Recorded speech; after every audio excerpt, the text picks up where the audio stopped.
Bonjour, bonsoir à toutes et à tous. Bonjour, bonsoir en particulier à mes très chers abonnés, mais également à mes très chers non-abonnés. Abonnez-vous, c'est très important. Merci. Donc aujourd'hui, je vais vous lire quelques extraits d'un article nommé donc d'un article Reconstruire l'État en Haïti, réflexion sur l'État basique par Jean Ruffat.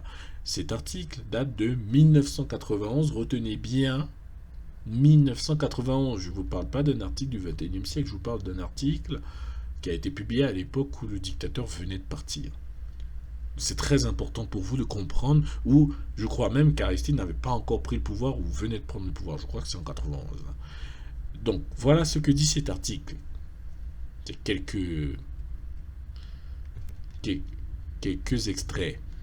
Alors, tout d'abord, il est dit qu'Haïti est une anarchie brouillonne, un pays déstructuré. Haïti, c'est un pays déstructuré dont le régime est l'anarchie et une anarchie brouillonne.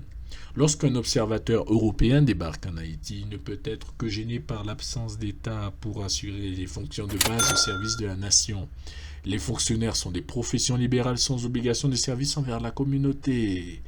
Créer un État basique devrait être le but, l'objectif des politiciens haïtiens, mais ce n'est pas le cas. Ils ont plutôt créé un État prédateur, ou plutôt un État qui n'existe pas.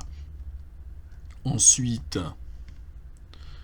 par où l'auteur nous écrit par où commencer lorsque tout est déglingué et que l'armature minimum du pays et de son État s'est diluée pour l'essentiel dans l'incurie et la corruption accumulée. C'est l'auteur qui nous dit ça, pas un haïtien, mais quelqu'un qui, semble-t-il, a visité Haïti, a passé du temps et a observé, analysé l'État haïtien.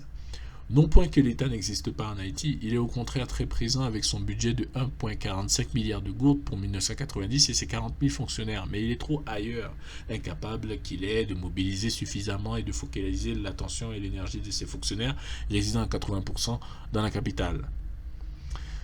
Beaucoup des difficultés rencontrées actuellement par la nation haïtienne et une bonne partie du retard accumulé par le pays sont le résultat de choix ou de non-choix de gestion faits au cours du dernier demi-siècle et d'une approche trop individualiste d'un peuple qui est très conscient de la précarité des destins individuels, a récemment choisi le chacun pour soi. Faute de structure de formulation et d'accueil pour un projet collectif.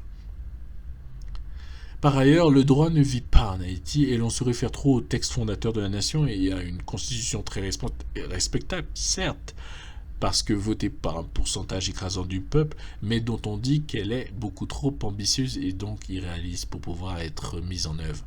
En dessous, c'est le plus souvent la jurisprudence de l'état de fait qui prévaut quand ce n'est pas l'arbitraire. C'est ensuite ce qui assure, donc là on parle de l'État, c'est ce qui assure et qui boucle la gestion du pays en interne et dans ses relations avec le monde extérieur. C'est donc lui qui doit veiller à la viabilité longue du vaisseau national dans les eaux internationales et qui doit s'assurer de ce qui ne prend pas eau de toutes parts. Et dans ces cas-là, c'est encore lui qui doit combattre. C'est en fait l'État contrôleur de gestion qui recense des dysfonctions et toute pathologie dans le fonctionnement de l'État et du pays. Outre la compétence, cela demande une forte déontologie, une sorte de morale publique, car il faut le courage et la volonté de réguler l'État gestionnaire sans abuser de sa position dominante.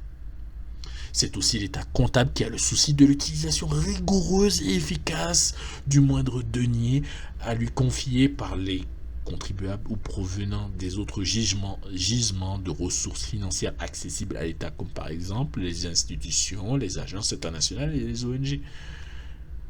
C'est lui qui sait contrôler ses affaires financières et qui sait rendre des comptes au pays sur l'emploi et l'efficacité des deniers publics. Il doit également être très attentif à la régularité des flux internationaux privés, qu'ils soient de marchandises ou financiers, car il a la responsabilité de la sauvegarde des grands équilibres du pays.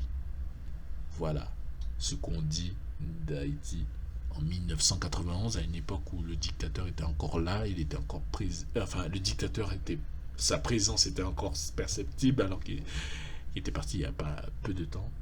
Voilà, c'est terrible, mais il faut regarder les choses en face. Notre ennemi, c'est l'État. Nos ennemis s'appellent les politiciens actuels qui sont les pires jamais vus dans l'histoire de l'humanité. Et moi, je suis prêt à le dire, l'État haïtien, c'est la pire créature. Cet État haïtien est la pire créature jamais inventée dans l'histoire de l'humanité.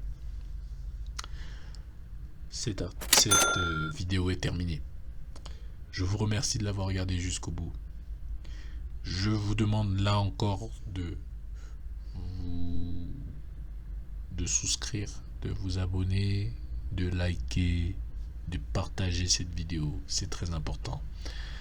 Je vous retrouve dans une autre vidéo un autre jour. Au revoir.